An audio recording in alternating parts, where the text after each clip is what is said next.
Cuando pensamos en los samuráis, casi siempre imaginamos espadas ceremoniales, duelos honorables y armaduras brillantes. Pero esa es solo la superficie. La realidad es que el Japón feudal no se sostuvo sobre esa élite guerrera, sino sobre los hombros de miles de hombres comunes, los Ashigaru, soldados de a pie que cambiaron la forma de hacer la guerra en Japón y que durante siglos decidieron quién ganaba y quién perdía cada batalla. Y lo más sorprendente es que muchos de ellos ni siquiera nacieron guerreros. A diferencia del samurái, cuyo estatus era hereditario y su vida giraba en torno al código del Bushido, el Ashigaru podía provenir de prácticamente cualquier lugar. Eran campesinos, artesanos, jornaleros, incluso vagabundos, reclutados masivamente durante las guerras del Sengoku Jidai, el periodo de los estados combatientes. Muchos no luchaban por un ideal abstracto de honor, sino por algo mucho más tangible y urgente: comida, protección y un salario. En los momentos más intensos de la guerra, un señor feudal, un daimyo, podía reclutar a decenas de miles de ellos, formando ejércitos gigantescos de la noche a la mañana. Su nombre, Ashigaru, significa literalmente pies ligeros y describe perfectamente su papel: infantería móvil, rápida y lista para desplegarse en masa. Su formación no buscaba la perfección técnica ni la maestría individual de un samurái, buscaba la eficacia colectiva, aprender a marchar largas distancias sin desfallecer, mantener una formación cerrada bajo presión, ejecutar órdenes rápidas sin dudar y usar el arma que se les asignara. Para la mayoría, esa arma era el yari, una lanza simple, robusta y barata de producir. Pero en manos de un grupo bien entrenado, una muralla de yari podía detener una carga de caballería samurái, algo que era impensable tan solo un siglo antes. El verdadero punto de inflexión, el momento que convirtió a los Ashigaru en la fuerza decisiva del campo de batalla japonés, llegó en 1543. Ese año, un barco portugués naufragó en la isla de Tanegashima, y con él llegó a Japón un arma que alteraría para siempre el equilibrio de poder: el arcabuz. Los japoneses lo llamaron Tanegashima, en honor a la isla donde lo vieron por primera vez, y fueron los Ashigaru quienes lo adoptaron masivamente. Mientras que muchos samuráis al principio despreciaban las armas de fuego por considerarlas indignas y poco honorables, los daimyo más pragmáticos vieron su potencial. Crearon líneas de tiradores que se turnaban para recargar y disparar, creando un fuego casi continuo. Implementaron disparos por oleadas para maximizar el impacto psicológico y físico sobre el enemigo.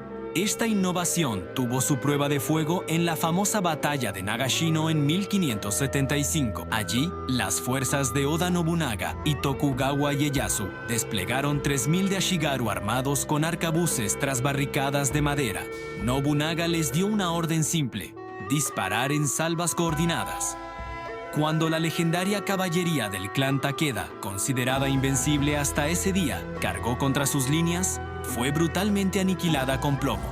La batalla mostró que la tecnología y la disciplina podían superar la destreza y el valor individual de la élite guerrera.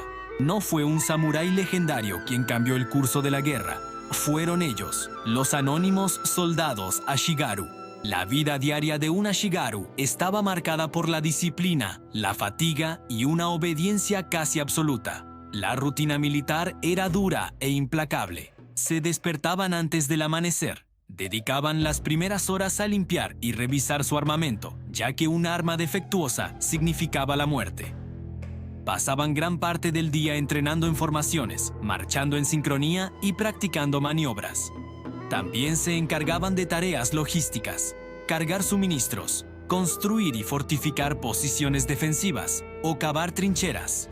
El daimyo que los contrataba estaba obligado por contrato a alimentarlos. Su dieta era básica pero funcional: arroz, sopa de miso, verduras secas y, con algo de suerte, pescado salado. En los campamentos dormían en barracones improvisados, a menudo hombro con hombro, soportando el frío y las inclemencias del tiempo. En campaña, cada grupo se organizaba alrededor de un oficial de bajo rango, un Ashigaru Taisho, cuya principal función era mantener una disciplina de hierro. La desobediencia o la cobardía se castigaban severamente, a menudo con la muerte, para dar ejemplo al resto de la unidad. A pesar de su bajo estatus, los Ashigaru no eran simples peones desechables. En el Japón feudal ocuparon un curioso espacio intermedio que ofrecía una oportunidad única de ascenso social. Un hombre valiente, disciplinado y leal en el campo de batalla podía llamar la atención de sus superiores. Podía recibir mejores armas, una armadura de mayor calidad, un salario más alto y eventualmente incluso ser ascendido al estatus de samurái. Este era el sueño de muchos. Algunos de los generales más importantes y poderosos de la era Sengoku comenzaron sus carreras como Ashigaru o desde orígenes muy humildes. El ejemplo más famoso es el de Toyotomi Hideyoshi. Empezó como un simple sirviente y portador de sandalias de Oda Nobunaga, pero gracias a su astucia, carisma y talento militar ascendió meteóricamente hasta convertirse en uno de los hombres más poderosos del país, logrando unificar Japón bajo su mando. Su historia inspiró a incontables Ashigaru, demostrando que el mérito podía, a veces, superar al nacimiento. Si la vida en el campamento era dura, la vida en batalla era aterradora. A diferencia del duelo ritualizado y a menudo individual del samurái, el combate de los Ashigaru era caótico, ruidoso y colectivo. Imagina el escenario: el estruendo de los gritos de miles de hombres, la lluvia constante de flechas silbando en el aire, el sonido grave de los tambores de guerra marcando el ritmo del avance o la retirada, y las órdenes visuales transmitidas a través de estandartes de colores en medio del caos. Y sobre todo, humo. Mucho humo de pólvora que nublaba la vista, irritaba los ojos y llenaba el aire con un olor acre, haciendo casi imposible ver más allá de unos pocos metros. En este infierno, sus formaciones en bloque eran la clave de la supervivencia y la victoria. Si una línea de lanzas se rompía, creaba una brecha que podía llevar al colapso de toda la unidad y a una masacre. Pero si se mantenían firmes, si aguantaban la carga y confiaban en el compañero de al lado, podían derrotar incluso a la élite samurái más experimentada. Con la unificación de Japón bajo el shogunato Tokugawa a principios del siglo XVII, las grandes guerras internas llegaron a su fin. La paz trajo estabilidad, pero también marcó el declive del papel del Ashigaru. Los ejércitos masivos ya no eran necesarios. El shogunato redujo drásticamente el tamaño de las fuerzas militares de cada daimyo. Los Ashigaru que quedaron se convirtieron en tropas permanentes, una especie de policía o guardia local, pero sin el protagonismo ni las oportunidades de ascenso que habían tenido durante la guerra. Muchos se transformaron en burócratas de bajo rango, guardias de castillo o simples trabajadores que recibían un pequeño estipendio por su lealtad pasada. Su era dorada, la era en la que decidían el destino de Japón en el campo de batalla, había terminado con el fin de la guerra, aunque nunca tuvieron el prestigio, la fama ni el romanticismo del samurái. Los Ashigaru fueron los verdaderos cimientos sobre los que se construyó el Japón feudal. Fueron los hombres que sostuvieron los muros de los castillos, los que defendieron las fronteras y los que llevaron a cabo las grandes campañas militares que cambiaron la historia del archipiélago para siempre.